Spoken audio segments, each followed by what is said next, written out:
Magandang araw mga kaibigan.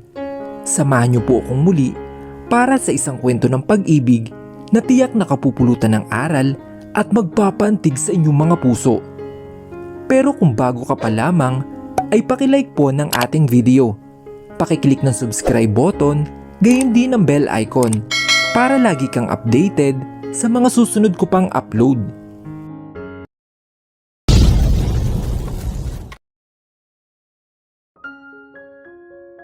It's been 1 month. Isang buwan na pala na nagpapanggap kami ni Anthony. And okay na ulit kami ni Gary.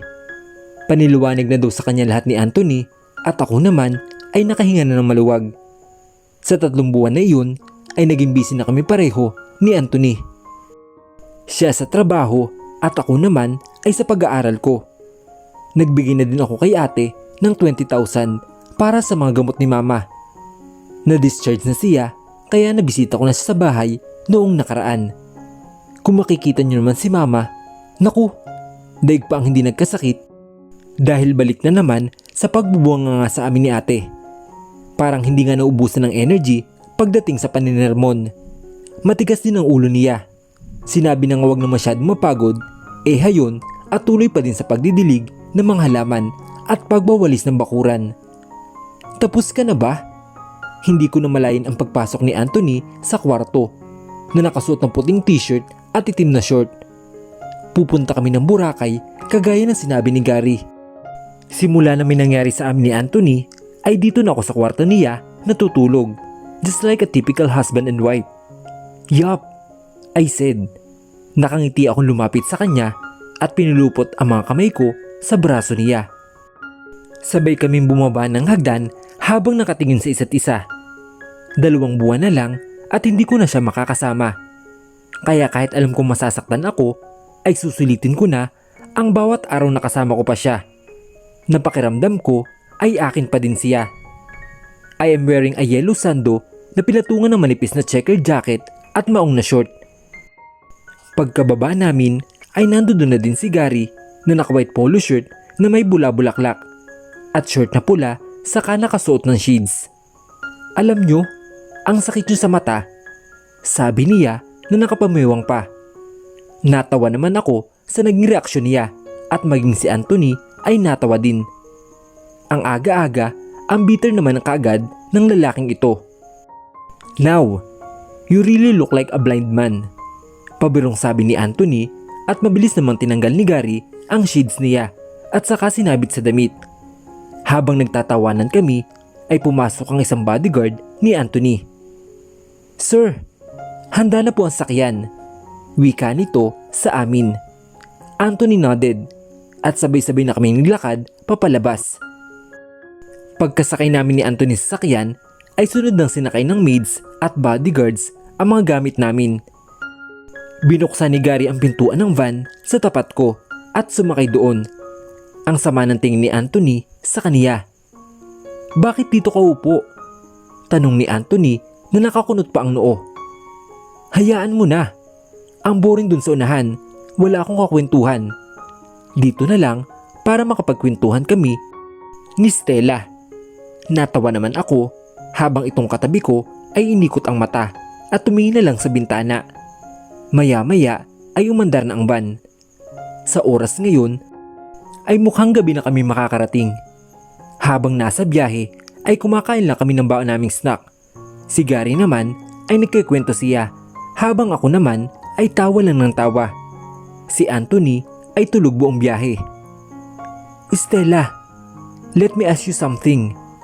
Napunta ang atensyon ko kay Gary noong magsalita siya. Ano yun, Gary?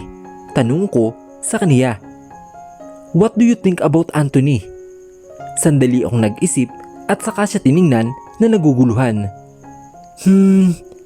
Anong ibig mong sabihin? Sumilay ang nakakalokong ngiti niya at saka umayos ng upo niya.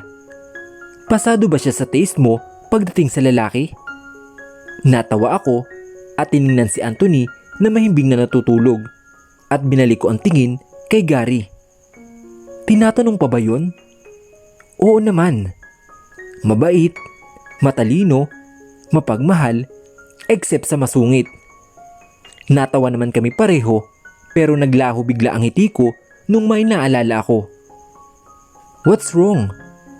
tanong niya sa akin. I smiled bitterly. But it's fake. Nag-iwas ako ng tingin at mukhang naramdaman ni Gary ang ibig kong sabihin.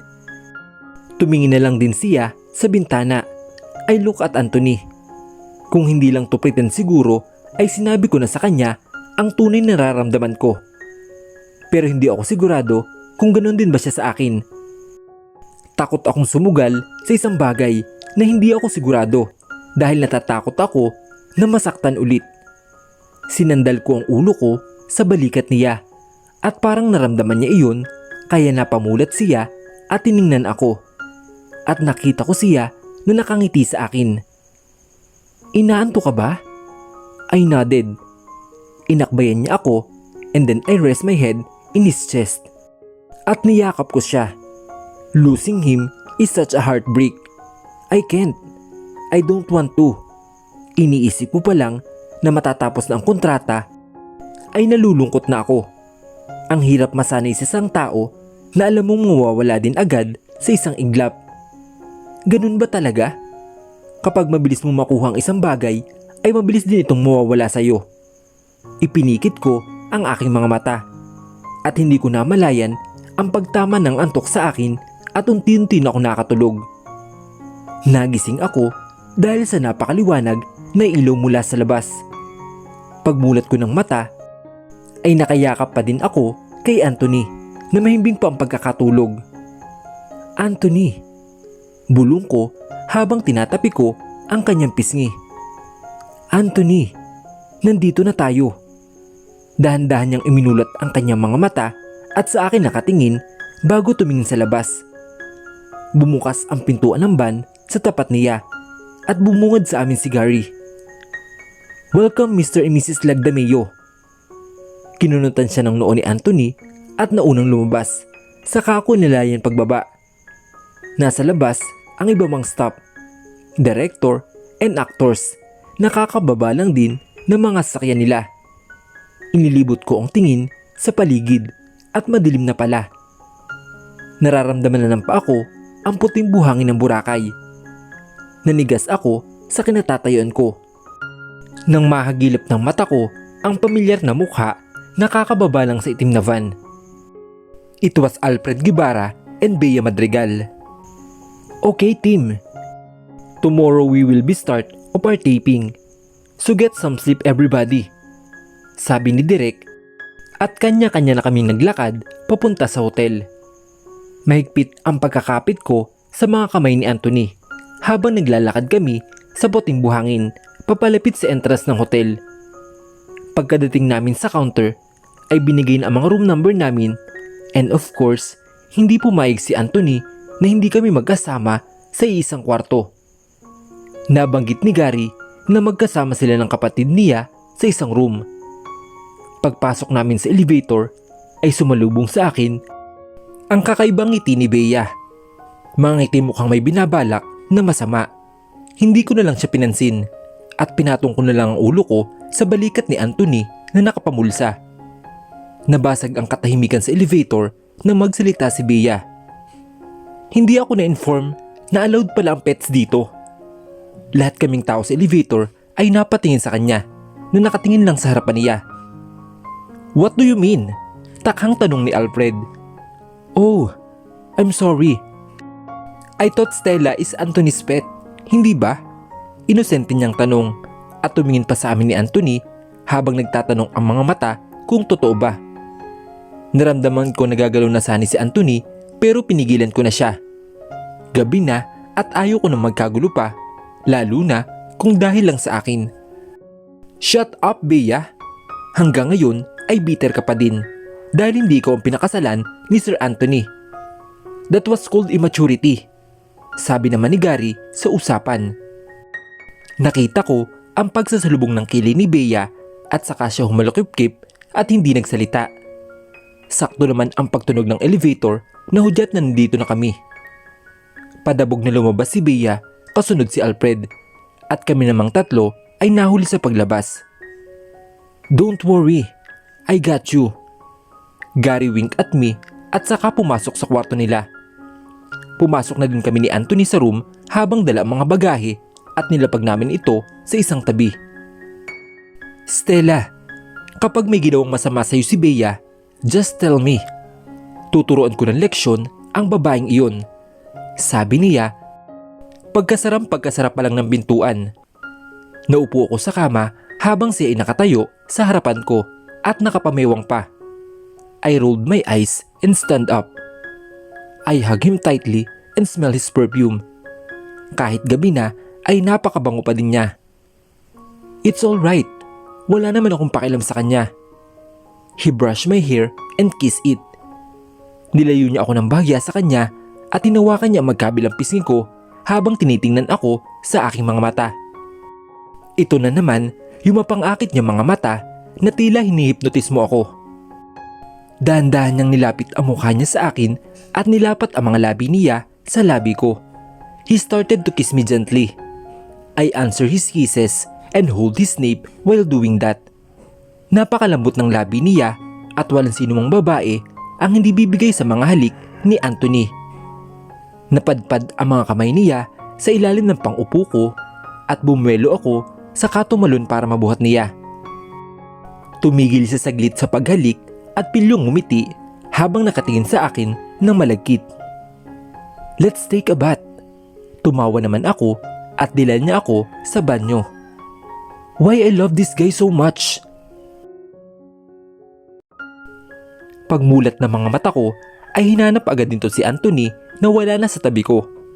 Ang aga naman yata niyang gumising. Hindi ko man lang siya nabati ng good morning pagkagising ko. Bumangon na ako at lumabas sa berenda ng room. Napakaganda ng tanawin dito. Makikita ang napakagandang asul na dagat kasabay na napakagandang asul na kalangitan. Ito ba ang tinatawag nilang when the sky meets the sea? Nilanghap ko ang sariwang hangin. Malamig pala talaga sa umaga kapag nasa tabing dagat. Someone hugged me from my back at napaigtad ako sa gulat. Pero napanatag ako nang malaman ko na si Anthony pala iyon. Pinatong niya ang baba niya sa balikat ko habang pinagmamasdan din ang magandang view. Good morning, love. Sabi niya at hinalikan ako sa kanan kong pisngi. Good morning, sabi ko with a wide smile. Ang maganda niyang ngiti, ang gwapo niyang mukha, ang mabango niyang amoy, ang malambing niyang boses, ang mga halik at yakap niya ay kaagad nakakabuo ng araw ko. Bakit sa mga simpleng bagay na ginagawa niya at ipinapakita niya ay ang lakas ng impact nito sa akin? Saan ka galing? Tanong ko sa kaniya. Kinausap ko lang si Direk about some stops. Why? Ang bilis mo naman yatang mamiss ang asawa mo. Napailing na lang ako habang natatawa. Alam mo, kasing lakas ng hangin dito ang hangin mo. Natawa kami pareho and stay like that for a while. At sa kanya ako sinabihan na maligo at nagbihis na ako ng simpleng blue dress na may bulaklak na asul din and a white sandals na suot ko kahapon. Pagkatapos noon, sinuot ko ang aking wig at contact lens, saka naglagay ng lip gloss. Simplicity is beauty, ika nga nila. Let's go. He hold my hand saka na lumabas sa pinto. Pagkababa namin sa first floor, ay palabas na sana si Gary ng pinto nang mapansin niya kami kaya sinabayan niya na kami. Nakasuot siya ng white t-shirt na may nakalagay na I love Boracay sa kakulay puting short. Good morning, Sir Anthony, Ma'am Stella. Let's go to the cottage. Kumakain na sila ng breakfast doon. Wika niya habang may malawak na ngiti sa mga labi. Kahit kailan talaga, hindi mo halos aakalain na may problema sa buhay itong lalaking ito. Palagi kasi siyang nakangiti at nakakahawa talaga ito. Nagpunta na kami doon at kumpleto na silang lahat at mukhang kami na lang ang hinihintay. Ang ibang tao na dumadaan ay napapatingin sa amin at mukhang napansin nila ang mga artistang kasama namin. Good morning! Sabay namin bati ni Anthony at naupo na din pati si Gary. Bigla akong nagutom na makita ang mga nakahaing pagkain. May hotdog, itlog, bacon, fish, fruits and more. Pero napuko talaga ng mga mata ko ay ang Shanghai na nasa isang malaking pinggan. Nawala ang pananabi ko nang marinig ko si Beyang may binulong, ngunit narinig ko ito. Ang aga-aga, nasira na agad ang araw ko. I remain silent. Hindi ako dapat magpapaapekto sa kanya. I am more better than her. She's pathetic and I am not. Pakiramdam ko ay may mangyayaring kakaiba ngayon. Pero handa ako as long as I'm with Anthony. At alam ko na safe ako. Gagawin ko ang lahat para sa'yo kahit pabuhay ang kapalit ng lahat. Sabi ni Anthony na puno ng emosyon at pagmamahal. Pangako Peter, hindi kita iiwan. Ikaw na ang gusto kong makasama habang buhay. Niyakap ni Bea si Anthony habang kitang-kita ang napakagandang sunset kasabay na napakagandang asul na dagat sa likod nila. Cut!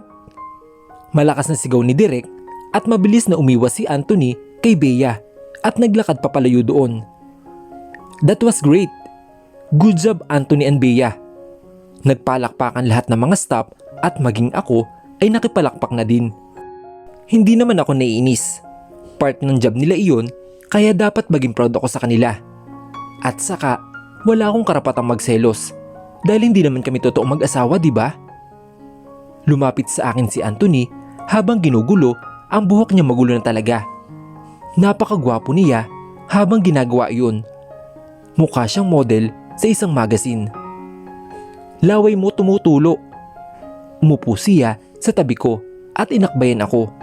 Umirap naman ako sa kanya. Ang kapal talaga ng pagmumukha ng lalaking ito.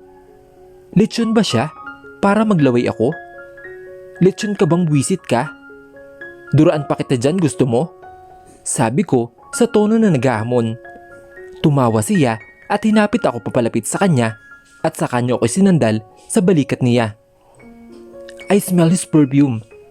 Kahit na medyo pawisan na siya, ay talagang hindi pa din nawawala ang napakabango niyang amoy. Ganun ba talaga kapag artista? Kahit maligo sa usok ay mabango pa din? The sunset is so beautiful. Namamangha niyang banggit kaya ngumiti ako habang pinapanood din ang paglubog ng araw sa banayad na dagat. Napakagandang view nito. Kahit araw-araw kong panoorin ay hindi nakakasawa. Yes, kahit gaano pa kasama ang nangyari sa araw-araw ay napakaganda pa din ito. Parang walang problema. Walang masamang nagaganap sa paligid at normal lang ang lahat. Sabi ko, why? Is there something wrong? Napunta ang tingin ko sa kanya na pati ang kanyang kilay ay nagtatanong din sa akin. Tumawa ako at saka siya hinampas sa hita ng mahina. Wala. Ano ka ba? Pabiro kong sabi at muling tumingin sa harapan. May problema nga ba? Hindi ko alam kung problema sa akin iyon at sa kanya ay wala lang. Problema nga ba yung nahuhulog ka na sa isang taong peke lang ang nararamdaman para sa iyo? Problema nga bang masaktan sa mga simpleng salita niya minsan? O sadyang sensitive lang ako? At problema nga ba ang magmahal nang hindi sigurado? Stella, pwede mong sabihin sa akin ang problema mo. I'm your husband, di ba? Sabi niya habang hinahaplos ang balikat ko. Pinipigilan kong umiyak. Ay na naman siya eh. Bakit ba kailangang magpanggap sa mga simpleng salita niya? Lalo lang ako nasasaktan kapag naririnig ko sa kanya na concern siya sa akin. I hate his mouth for saying such a things na inaasahan ko na sana totoo talaga. Nakakainis siya. Tumayo ako na ikinagulat niya. CR lang ako. Hindi ko na hinintay ang sasabihin niya at mabilis akong tumakbo papalayo sa kanila. At nagpunta ako sa isang public comfort room sa resort. At doon na lumabas ang mga luhang kanina pa nagbabadyang kumawala mula sa mga mata ko. Nandito ako sa isang cubicle habang inilalabas lahat ng kirot sa dibdib ko sa pamamagitan ng pag-iyak. Wala na akong pakialam kung may makarinig man sa akin sa labas. I think someone is crying because of something. Narinig ko ang boses ng isang babae sa labas. At mukhang kilala ko na kung sino ito. Hanggang dito ba naman? Susundan pa ako ng isang to? Narealize mo na ba na hindi talaga kayo bagay ni Anthony? Kung oo, well, matagal mo na dapat na-realize. You're so ugly kaya at nagmukha ka lang tao dahil nasa poder ka ni Anthony. You don't deserve him. Maarte niyang banggit. Napakuyom ang kamao ko dahil sa aking mga narinig. Sumusobra ng babaeng ito. Pero kahit anong galit at inis ko sa kanya, pati sa pang-insulto niya, ay hindi ko magawang lumaban. Tumayo ako sa pagkakaupo ko sa bowl at binuksan ang pintuan. Nandoon siya sa harapan ng salamin habang naghuhugas ng kamay. Tiningnan na ako mula sa reflection ko sa salamin. Oh my God! I'm sorry. Did I disturb you? Kunwari nag-aalan niyang tanong. Umiwas ako ng tingin. Ayoko ng gulo, lalo na at artista siya. Simpleng babae lang ako. Akmang lalampasan ko na siya nang mapahiyaw ako sa biglang paghilin niya sa buhok ko pabalik sa kinaroroonan niya. Aray! Ano ba, Bea? I'm still talking to you. Don't turn your back on me, bitch.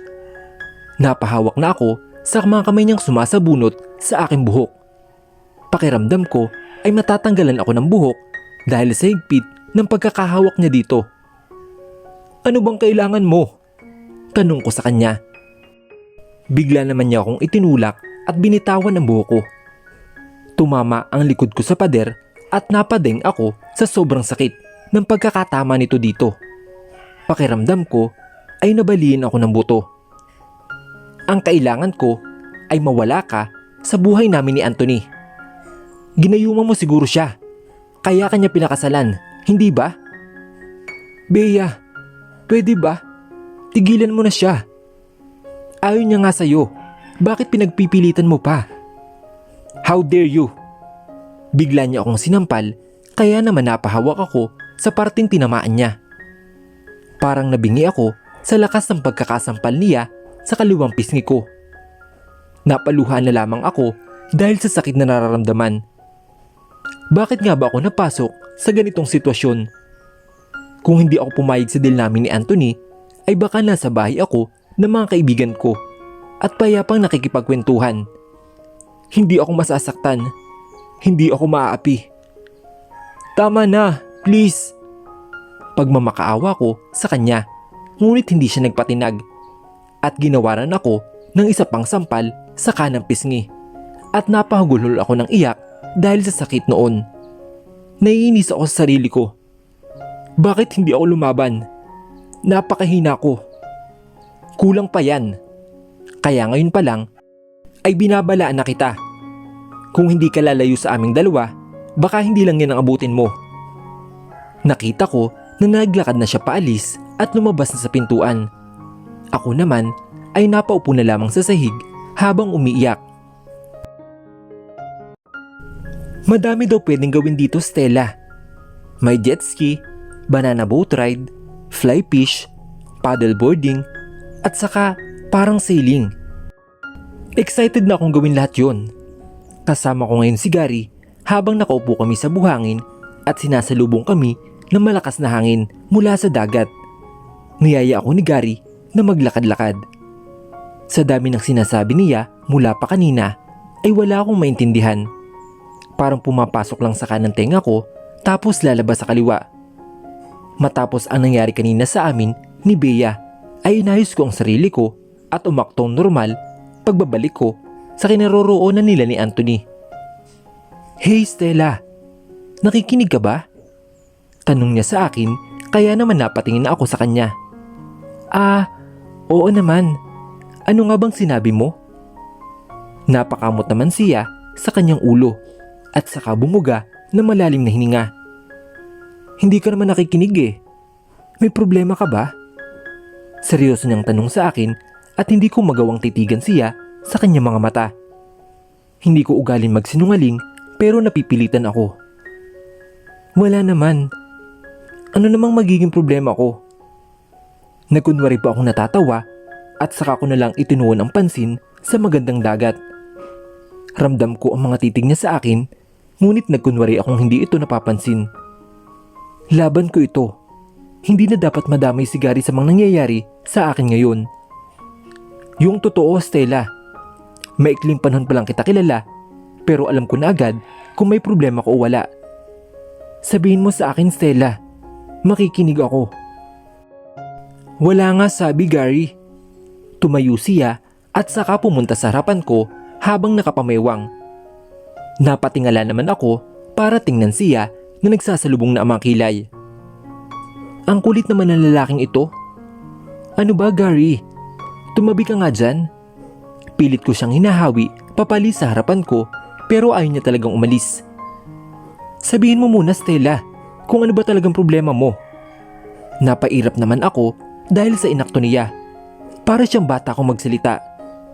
Ngayon alam ko na kung bakit nainis din sa kanya si Anthony. Namimiss ko lang sila mama at ate. Saad ko at laking pasalamat ko na lang at umupo na siyang muli sa tabi ko. Nabalot ng katahimikan ang kinilalagyan namin ni Gary. Wala nang masyadong naglalakad sa tabing dagat dahil medyo madilim na din. May mga ilan-ngilan ngunit mabibilang mo lang sa daliri. Lumalamig na din ang simoy ng hangin sa paligid. Matatapos na naman ang isang buong maghapon. Isang buong maghapon ng pagpapanggap. Bakit hindi mo sila bisitahin? Tanong niya sa akin. Masyado na akong busy eh. Sa school at saka sa ginagawa namin ni Anthony. Wala na akong halos oras para puntahan sila. Nasabi mo na ba yan kay Anthony, Stella? Umiling ako sa kanya. Kahit naman sabihin ko sa kanya, ay sigurado ako na hindi siya papayag kasi masyadong hectic ang schedule namin. May guesting, may taping, at pati fan greeting. Kailangan kasama daw ako lagi. That's not fair. Okay lang yun. May utang akong kailangang bayaran sa kanya. 2 buwan na lang, Gary. 2 buwan at malaya na ako.